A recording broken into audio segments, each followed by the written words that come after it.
2016 celebrates and honours the past 5 decades of national and international engagement, efforts and progress made to increase literacy rates around the world. It also addresses current challenges and looks to innovative solutions to further boost literacy in the future. As is our custom on International Literacy Day, it's my pleasure to announce the winner of the National Centre's 2016 Adult Literacy and Numeracy Leadership Award. Gary Sharp of Western Institute of Technology at Taranaki, WIT. The award recognises Gary's sterling work in adult literacy and numeracy education over many years. Gary has been a long-time campaigner and advocate for literacy and numeracy at WIT in Taranaki. He's generally regarded as the go-to person in the field for the Institute. He was part of the original Literacy and Numeracy Champions training undertaken through the National Centre, which led to his role as Literacy and Numeracy Advisor for WIT, a role which links closely with his work as Learning Skills Tutor for Mathematics. Material Gary has developed is used across the sector and within industry in the region. Warm congratulations to Gary, and we look forward to hearing him speak about his work at next year's symposium. And now we move to discussing current challenges in Aotearoa New Zealand revealed in the Survey of Adult Skills. In this webinar, we're drawing on the resource, which you can see the front slide of, which will shortly be launched on the PIAC section of the National Centre's website.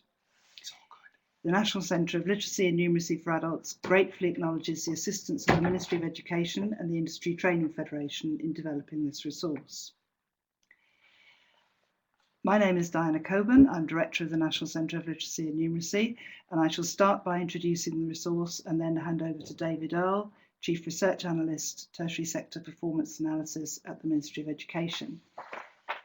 David will speak for about 20 minutes and there will be time after that for questions. Please use the chat function to type your questions. The webinar will end at 1:15. It's being recorded and the recording will be posted on the PIAC section of the National Centre's website. So you see there the first slide, which tells you what the resource is about. It's an adaptable resource. It's in PowerPoint form. It has links to websites, videos, and other resources. And its aim is to inform and spread the word amongst everyone who may be interested, amongst tertiary educators, employers, policymakers, and other stakeholders about the results in the latest survey of adult skills. It gives you the facts, it tells you where to find out more, and raises questions for you to consider. It's for you, it's for everyone. It's for you if you're involved in educational training in New Zealand in particular. You can adapt the resource to suit your areas of interest using information from websites, published reports, and other resources from New Zealand and elsewhere. So that's just a little flavour of the resource, which we hope everyone will find very useful. I'm now going to hand over to David Earle from the Ministry of Education to say a bit more about the survey and the results in New Zealand. David, over to you. Okay, thank you, Diana.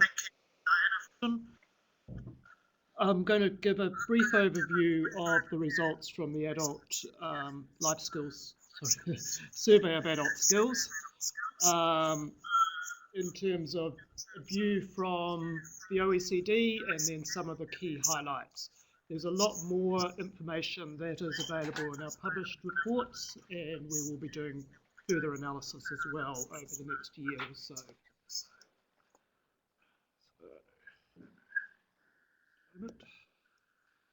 So the Survey of Adult Skills is part of the program for, actually, Diana, can you mute your microphone? Yes? Can you mute your microphone? Right. Can I mute it? Sorry, mute it. I beg your pardon. Yes. Right. That just stops the echo coming back on us.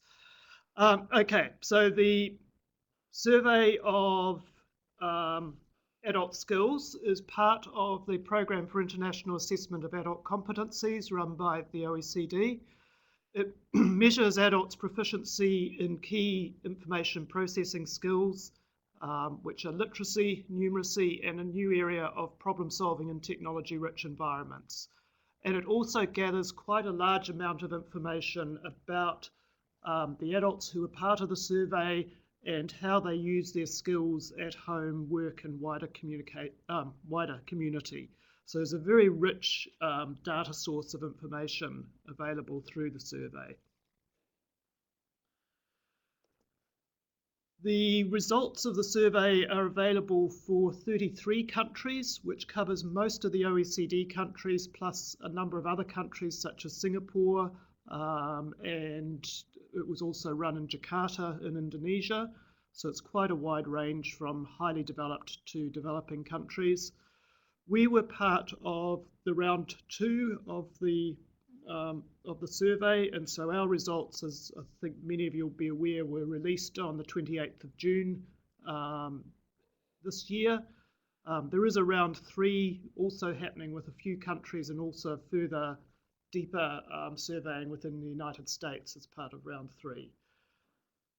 So what does the survey show to us? This first couple of slides are actually summarising the things that the OECD pulled out about New Zealand when they wrote a country note.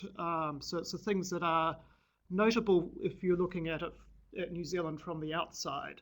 So in general, our adults score above the OECD average across all 3 of the skill domains. New Zealand is notable really for its immigrant population, and here we mean people who were born outside of New Zealand, as being one of the most skilled across OECD countries. And that's partly because we have had a very clear focus on skilled migration. Also that we do attract a large proportion of migrants who have English as their first language, and that's English being an international language. That's not something, say, countries such as Sweden or Norway are able to attract. But the thing that counters that is New Zealand-born adults, and actually New Zealand overseas-born adults who speak English as an additional language are overrepresented amongst adults with low proficiency. So while we do overall as a population, there are definitely differences in skill proficiency within the population by age, gender, education, social background. Some of these are less pronounced in New Zealand than overseas, but it doesn't mean that they aren't there. The particular differences that do come through for New Zealand are by ethnic group, with Māori and Pacifica people having lower levels of skill than the total population on average.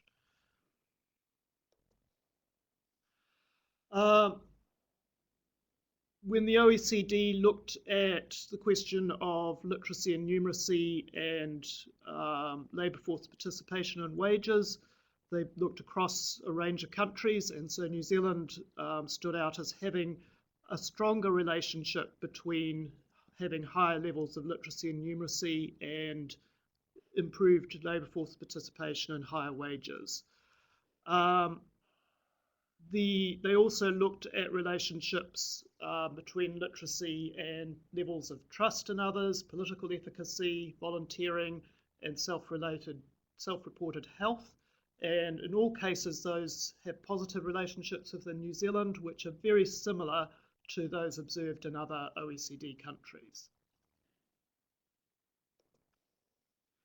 So this just shows where we sit in terms of the other the OECD countries that were in the survey. The top graph shows literacy, and as you see, New Zealand is actually ranked 4th amongst all of the countries for the average literacy of adults.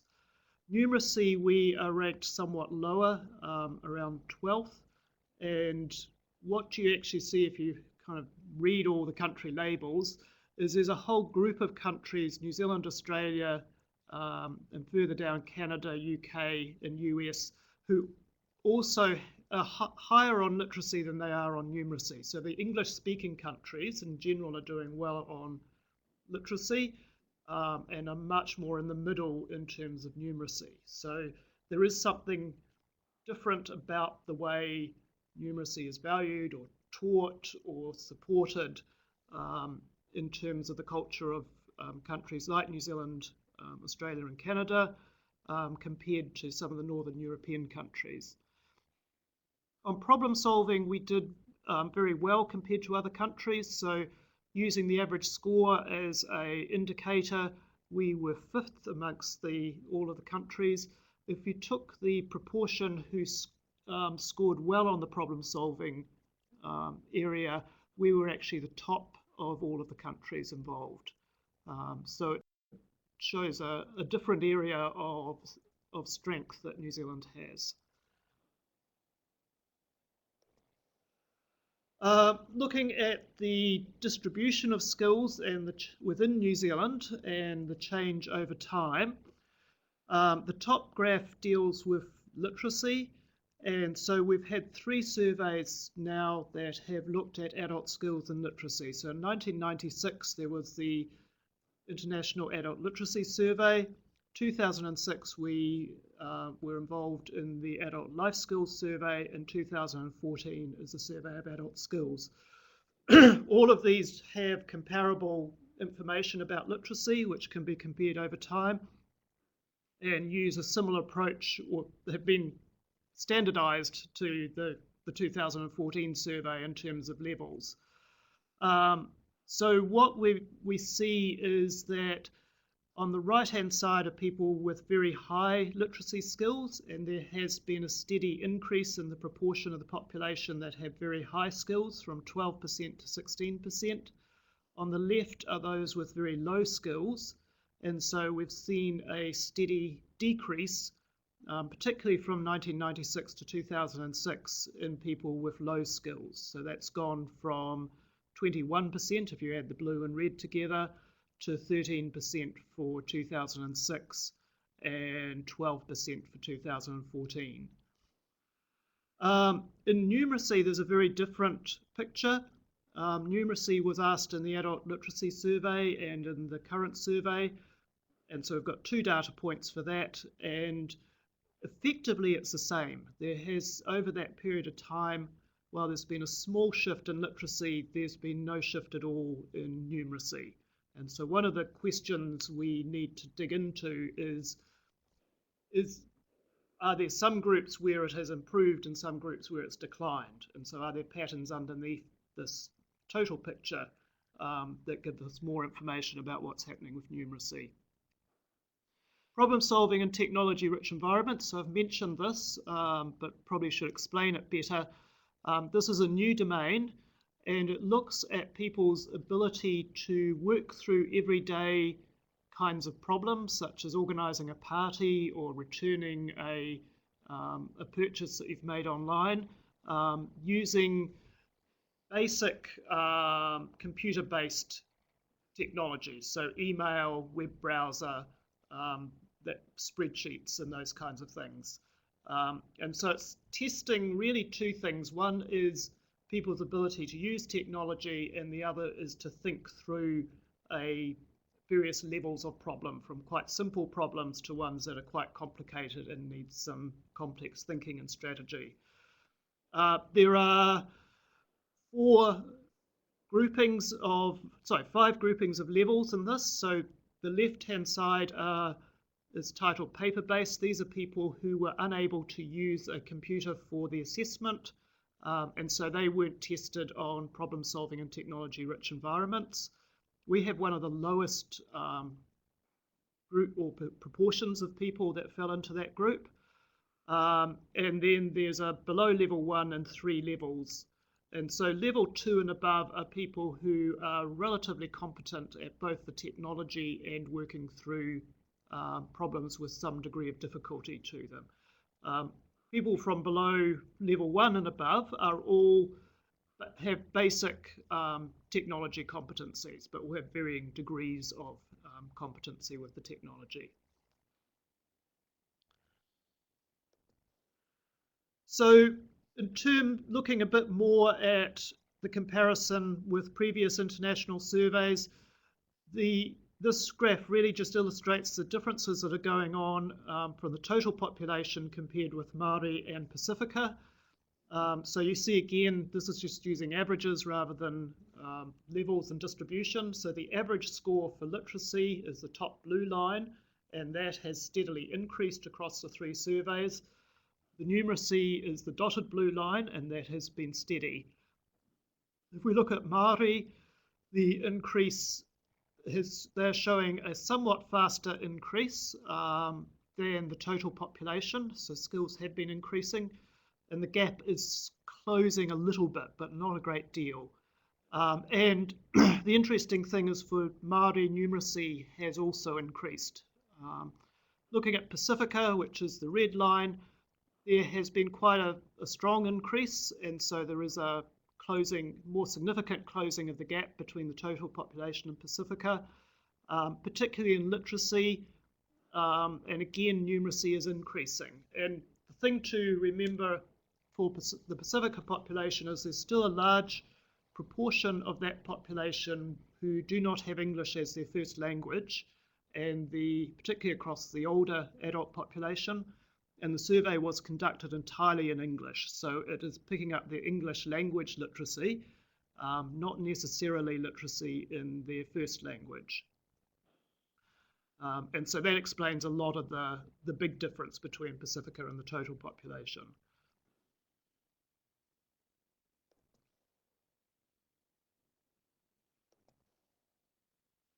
Right, as I mentioned before, migration is quite a significant area for New Zealand. So we have around a quarter of our population who were born overseas. That's the second highest proportion in any country in the survey. So Australia had a slightly higher proportion of overseas born. The average skills of our overseas born are higher than other countries in the survey. Overseas born adults with English as a first language had slightly higher skills than New Zealand born adults, and overseas adults with English as a second or additional language had lower skills than New Zealand born. So this graph just shows it in more detail. The blue are the New Zealand born adults. The orange are those born overseas who have English as a first language, and the red are those born overseas who have English as a second language. And so there's a consistent pattern across all 3 domains that those who are born in New Zealand have slightly lower skills than those born overseas with English as a first language, but those who have English as a second language have lower skills than the other 2 groups. And again, this is a reflection on their English language proficiency and their literacy and skills within English language. It doesn't necessarily reflect on what skills they have in their first or any other languages that they speak. So skills and age is an area of particular interest. Literacy and numeracy skills basically reached their highest level in New Zealand in the 35 to 44-year-old age group. This is actually slightly later than other countries, which reflects a higher skill level within those age groups. And so there's an improvement that goes on from age 16 through to 40s or so, which can be attributed to improved or continuing education, tertiary education, and development of skills within the workplace. In terms of problem-solving skills, the highest is actually in the younger age groups, which is not entirely surprising given the technology aspects of that.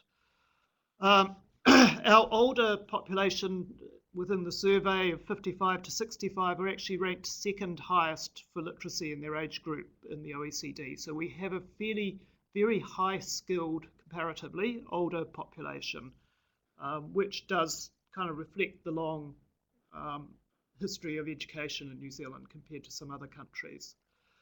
So this is just putting that into a graph.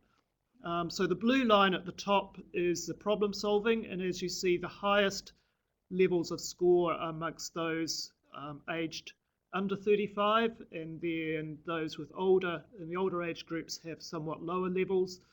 Most of this is a generational effect, that more younger people have competency with technology. There were some young people who were unable to use computers, so it's not an all or nothing situation in terms of younger people. There are some who really struggle with technology.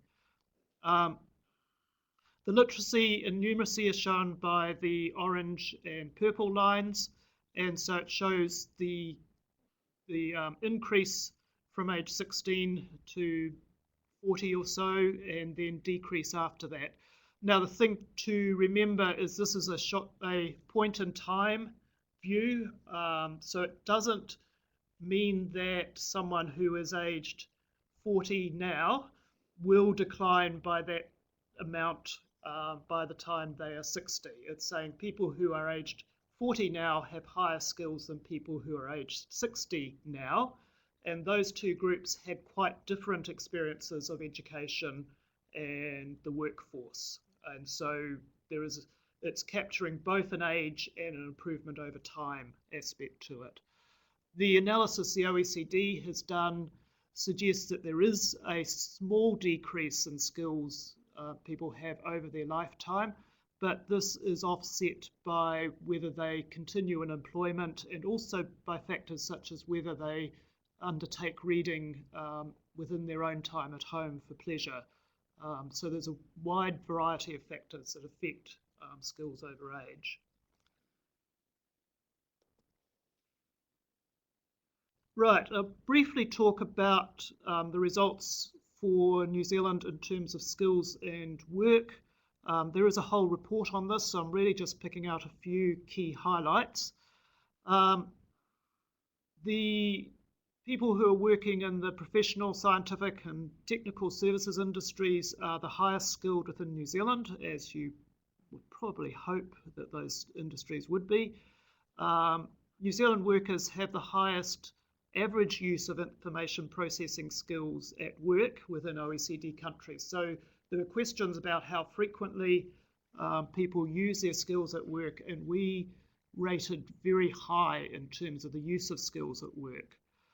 We also rated very high in terms of participation in formal and informal training in the workplace.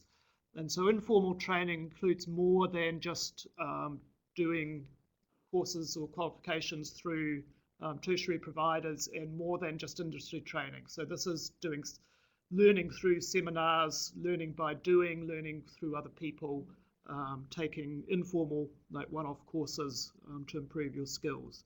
So we're both using our skills and training to improve our skills at a higher rate than other countries. People working in low-skilled occupations, though, tended to have fewer hours in formal training, and were more likely not to do any learning. And it also showed up that people with low skills, no matter what occupation they're in, were less likely to engage in learning. So this just illustrates the kind of distribution of skills across industries. In the middle, actually, there's not a huge difference. So if you just look at people with level 2 and level 3, the proportion within each industry is roughly similar, going from the highest skilled overall down to the lowest skilled overall. What is different across industries is the proportion that have low skills and the proportion that have high skills. So it's the extremes that make the difference in the industry groupings. And it's very similar for the other skill areas of numeracy and problem solving. One of the big things that came out of the PIAC report is the question of whether people have the right level of qualification and skill for their job. And so there were several questions asked for the first time that allow us to develop measures that look at whether people are well matched to the job by the level of qualification and skill that they have. We had one of the highest rates of having people who were overqualified for their jobs, but we had a very similar rate to the rest of the OECD for people who have well matched or mismatched, we had a very similar rate of mismatch, or well match, I suppose, for people with, if you're just looking at it in terms of literacy skills. We also had quite a lot of people who would appear to be mismatched in terms of field of study, and that really, we think reflects the generalist nature of the New Zealand workforce, that people are working across areas outside of the area of formal learning, and it's not necessarily a weakness. The overqualification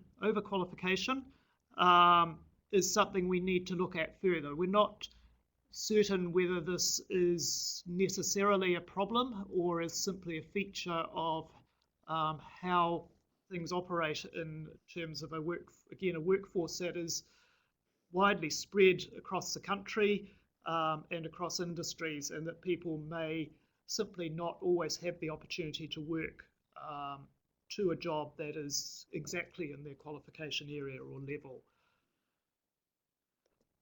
So we will be doing further work and analysis on that. So this just gives you an overview of the data. New Zealand is sitting there at the top. The first column shows qualification mismatch, the green being those who are overqualified and the purple being those who are underqualified. So across all of the countries, there is a higher proportion, nearly all the countries, Netherlands I think is the exception, just looking at it, where overqualification is much higher than underqualification. So it does raise some questions about whether simply supplying more people with qualifications is a way of addressing specific skill shortages, and what is the relationship between this and skill shortages. If you're looking at the literacy, again, people tend to be overskilled rather than underskilled for their jobs. New Zealand really is sitting in the middle in terms of the proportions that are underskilled or overskilled. And then the red bars on the right are the field of study mismatch. So this is people working outside their area of initial training. And so we have quite a high proportion who appear to be mismatched.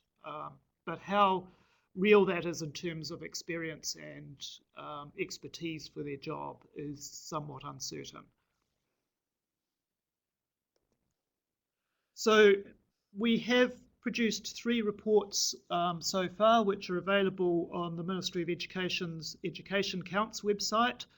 So there's one that provides an overview of the results for New Zealand, one that looks in more detail at education, and one that looks at skills and work.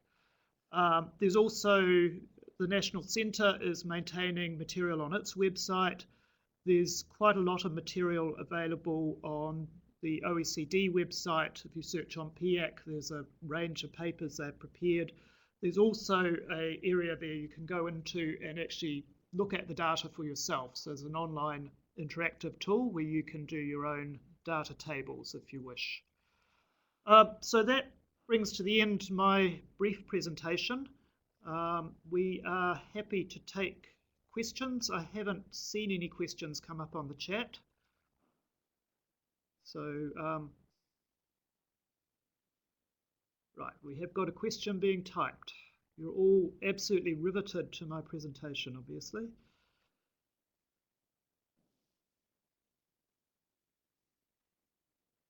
So just hold, let the typist type. Got 2 questions coming through. Right. So Nikki is asking, can you say more about overqualification impacts? That's something that we are going to be looking into for the New Zealand situation.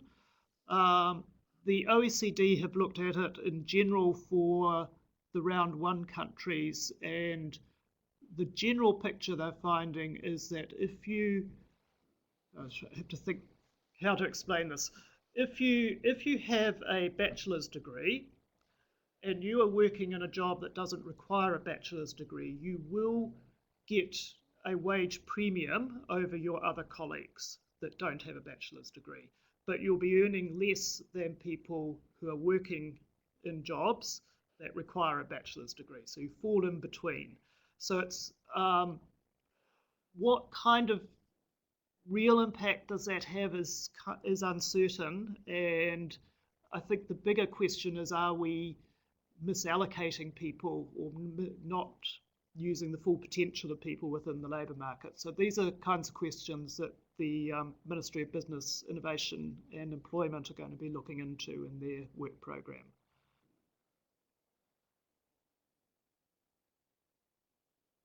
Now, do we have any more questions? Oh yes, Judith, how closely do levels quoted relate to the progression steps? They are quite different. So there is a paper that I wrote, which on the Education Council website, which looks at the all survey and the progression steps. We compared people who were involved in both the adult literacy tool and the all survey. On reading, step 4 is sitting somewhere around the top of level 2 in the all survey and similarly in PEAC. And on numeracy, step 5 is sitting somewhere around the top of level 2. So those two benchmarks that are used in the adult education or adult literacy sector are somewhere around a high level 2. There's been other work done on this which suggests they're a little bit higher. So there are two different views on that at the moment.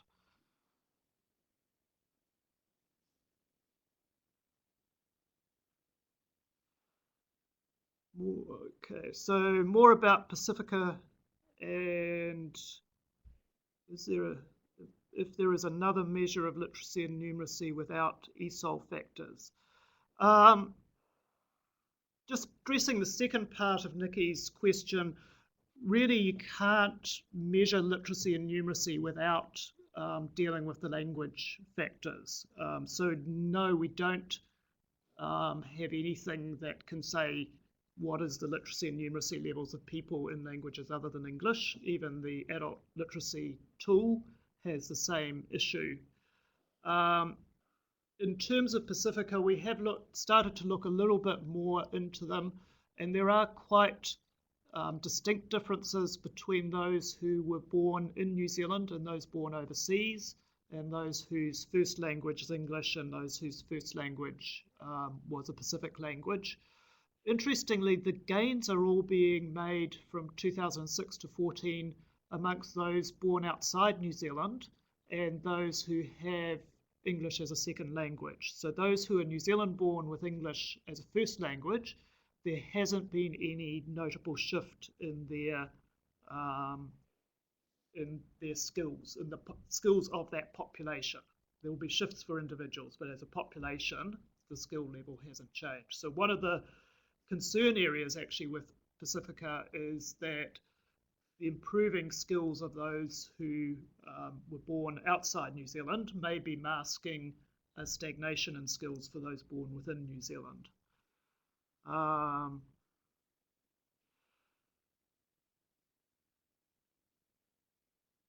Can you give us some examples of how we can use the data for our own purposes? I might give Diana the microphone.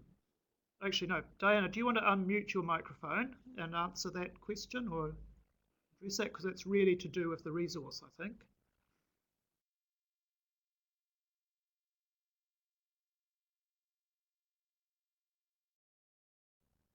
Diana? Oh, Diana's going to type. Okay.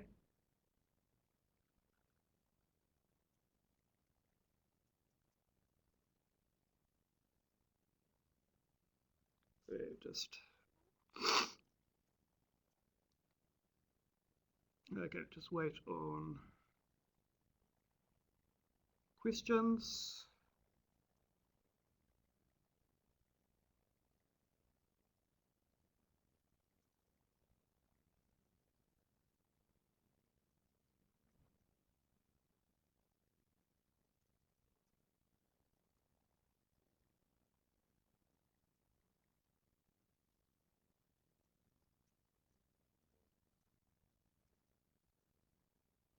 just in terms of Nikki's supplementary question there of understanding skills in first language for people who don't have English as a first language, the nearest we can really come is looking at their qualifications background. And in the All survey, we did look a bit at those who have, say, a higher level tertiary degree versus those who didn't have a qualification at that level. So Anna's got okay, I'll just got two things at once coming up. So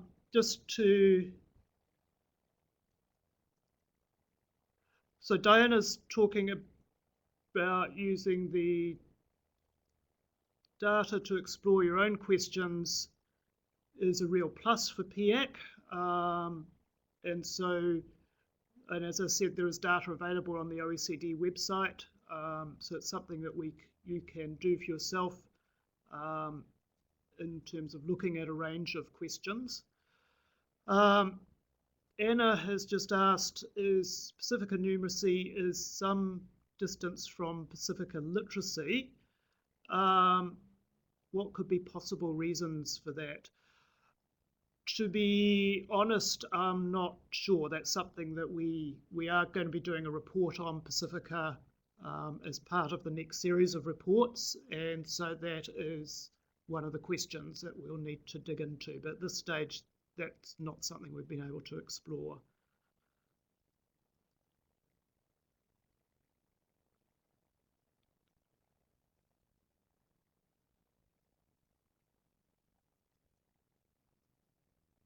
Okay, well, I think unless there's anyone else who quickly wants to jump on their keyboard and ask a question, we will wrap it up at that. Thank you very much for joining in the webinar today. This webinar, a recording of the webinar, will be available on the website for the National Centre of Literacy and Numeracy for Adults. And as Diana was saying, there will be a resource available there which will enable you to take out some of this information and discuss it with people in your areas and think about what it means for your group or your area of work. And there will be a continuing series of reports coming out from the Ministry of Education and the Ministry of Business, Innovation and Employment. And we look forward to continued conversations. Okay, so thank you everyone.